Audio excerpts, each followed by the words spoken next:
Good night, ladies and gentlemen, and welcome to TOBI Tweaks. Today's topic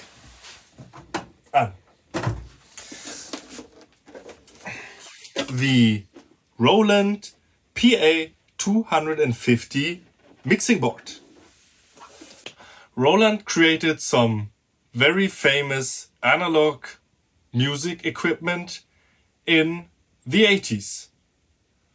And while some of it gained downright legendary status and changed the way we made music as a whole, like this super famous Roland TR-808 drum computer, some other equipment from that time got lost in history. But while these two shared the same design, like the color scheme and knobs, they also shared some of their internals, like the op-amps and filter capacitors.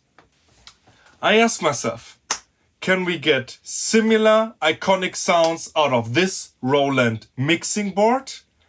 And will everything sound like the 808 if we run it through this desk? Let's see what we can do with this. Okay, so here we have the board. As you can see, it looks really amazing with the iconic Roland knobs that you know from that era: Jupiter 4, Jupiter 8, and of course the TR-808, as well as the echoes, like the chorus echo. The board itself is very simple. You have the volume control, and very obvious, sadly, one cap is missing here. The fader itself run good, but they come off very easily. So no wonder one is missing. And of course, these are impossible to get, as these are very special faders. I don't know if it makes sense to fit the whole board with a different set of faders, but then it wouldn't be original.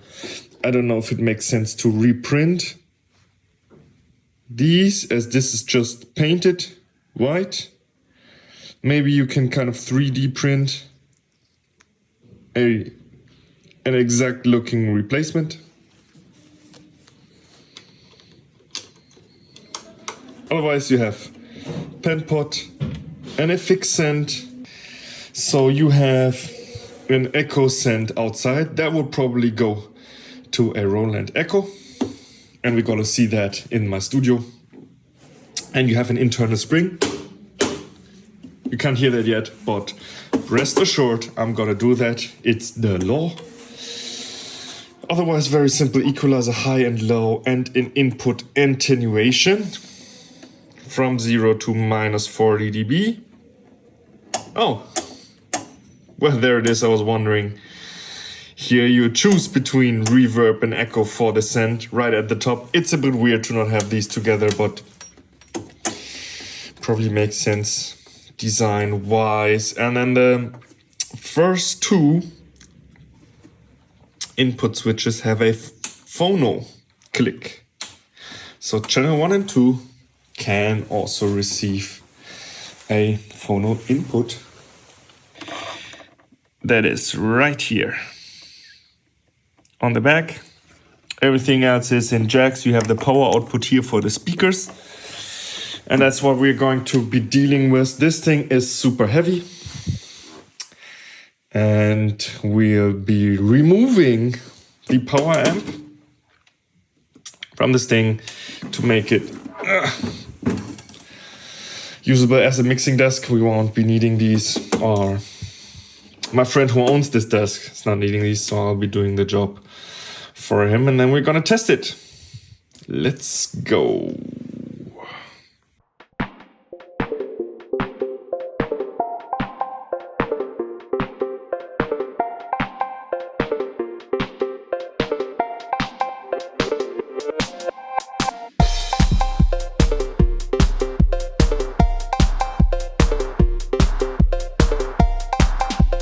Okay, here we go. We have it open. Very, very beautiful layout and design. And also if you know the synthesizers and other very famous units from that area. Very, very similar. We see the same green caps that we have in the 808 being used here for the equalizer. Also, let me see. No, that is a different one. I thought it would be the same Mitsubishi as in the 909 later. But I think we see the same op-amps as in the 808. And here we have the 808 from the inside. Now don't worry, yes, this is outside in my garden, but actually cleaner than my desk at home. So the dust you see is some of the dust that was inside. I dusted it off a bit. Careful, of course. Now I wouldn't open an 808 just to show you this, so I changed these push buttons for the original owner as a thank you for having this drum computer for my video. Now these are all nice, all nicely desoldered and soldered. Here's the old ones. I repaired a broken housing, replaced that with a spare.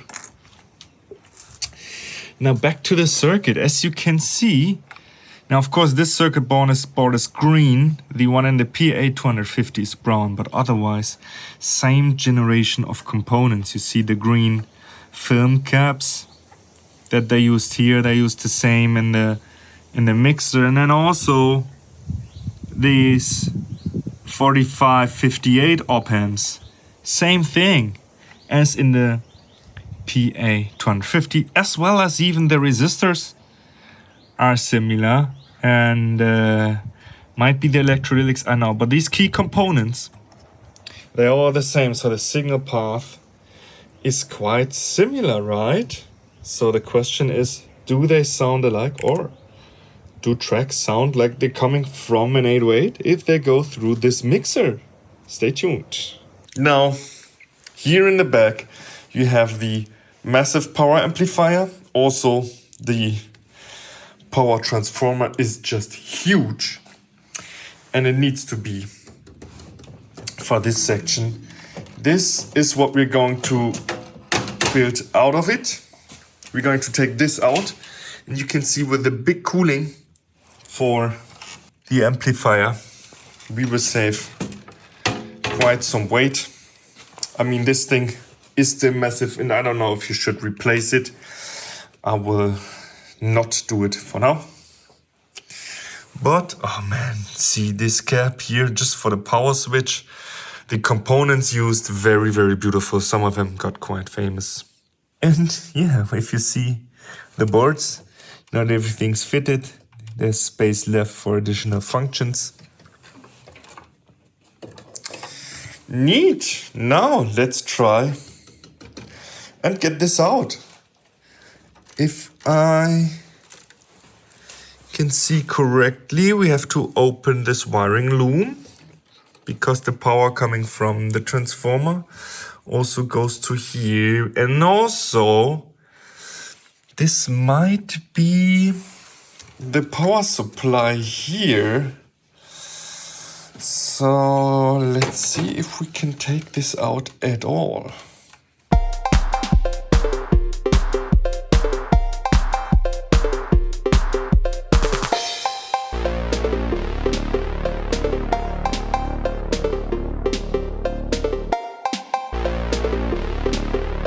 Okay, now here we have the board in question.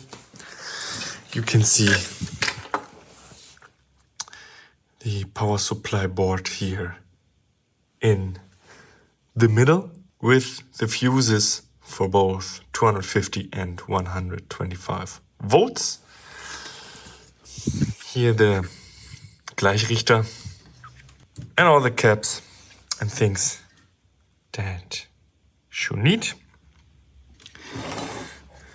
Now from here you have the power going off to the power amplifiers. And here, pluggable, you have it for the rest of the board, with this probably being the ground coming back from the board. This cable I had to cut, but I will make it pluggable. And then these boards, I will take a photo and then probably just desolder them here. So I can screw these out.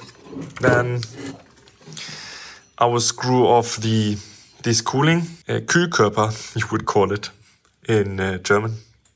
Give me the English word in the comments if you like. And then this alone should save some weight. Also with these boards, I will stay with the metal frame because the power supply is on it. The cooling of the diode bridge is also supplied by it. But if we don't have the power amplifiers here, this steel frame alone should do it. So yeah, let's get to work.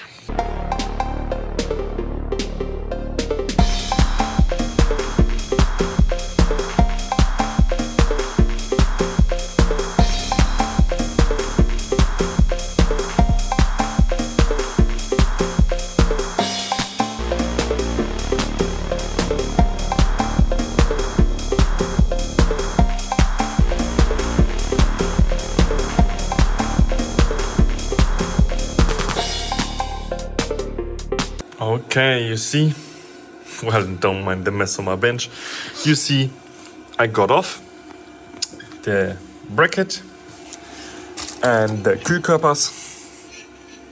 These do present quite some weight, and having these removed is definitely a good thing.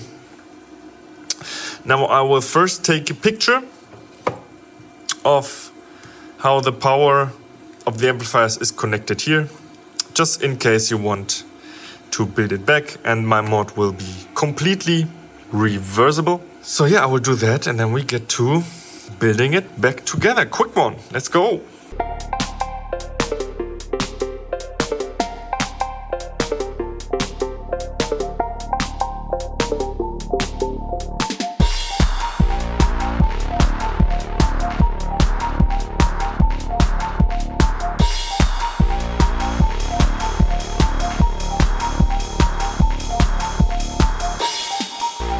So here we have it. I took out the power amplifier as requested. Now this power transformer is still incredibly heavy. And you can see on it, it supplies plus and minus 20 and plus and minus 45.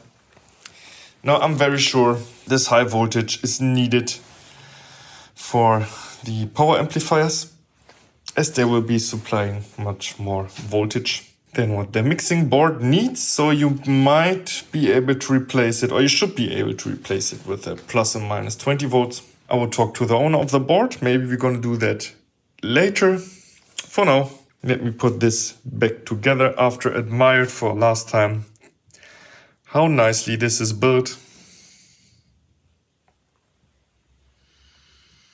Cool stuff. Very cool stuff. Okay, so we're back with the Roland. And after talking back with the friend and owner of this board, we decided to give it a go, change this huge transformer with a smaller and lighter one. You see, this one here is labeled for 20 and 45 volts, the 45 being for the power amplifiers that we took out. So this one will only have the plus or minus 20 volts for the audio circuit in it. Now originally I had an even smaller and thus lighter one, but I checked maybe too late the ratings of the fuses, and obviously these should kick in earlier than the transformer, right? We don't want this to blow up. So the fuses have a rating of 1 amp. This one has, I think, let's see, yeah, 1.38 amps. So this should do nicely. Now, in order to mount it, I have these shims, or however you may call them, with like rubber. And then we should use the original transformer mount. I still need a new screw that I will get from the construction store. But then this should fit nicely in there. Yeah. Replace it. So what I'm gonna do now is undo the wiring. Of course, I took a picture beforehand. We have here the 230 volts coming in. Here, all the other stuff coming out. Let me connect everything. And yeah, then see if we can get the power supply to work. Excited! Let's go. Oh, there you have it. This thing is, oh, I can't. This thing is so heavy. Wow. There this is. This is now super light, as we wanted it to be. I have my wiring here. I have the new transformer here. Let's see how we can mount it. And here we have it. There is the tiny little transformer. No, plenty of space for cables and nothing else. Let me put this back together. I already measured the voltages coming off the transformer are correct. I got the mounting right. At first I had transformer hum.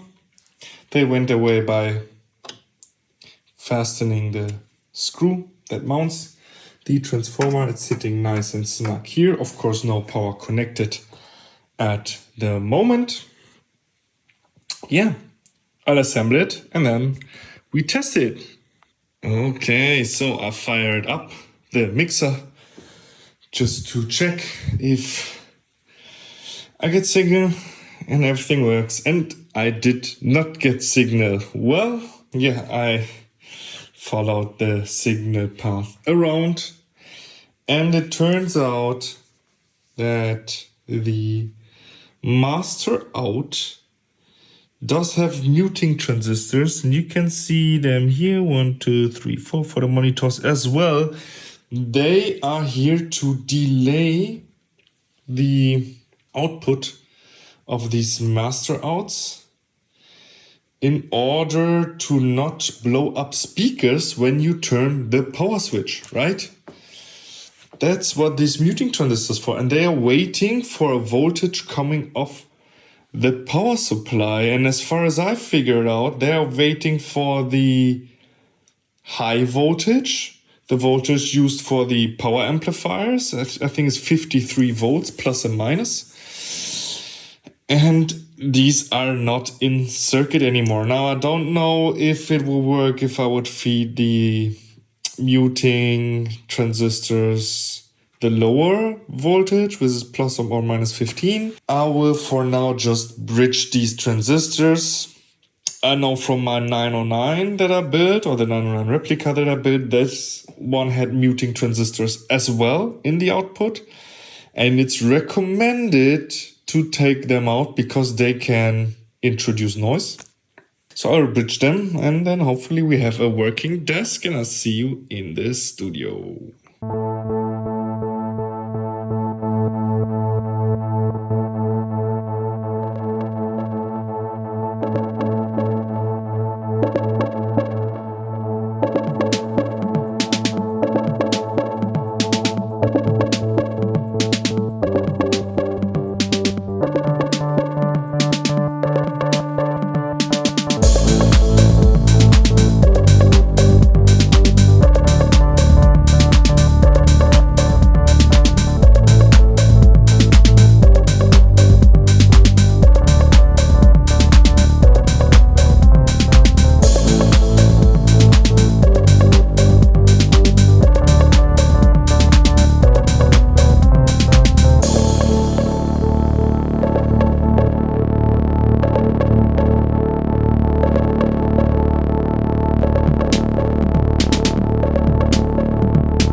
And that was my video on the Roland PA250. If you liked the last couple of minutes with me, feel free to give me that all buttons in, or like and subscribe. Until next time, have a good one. Ciao.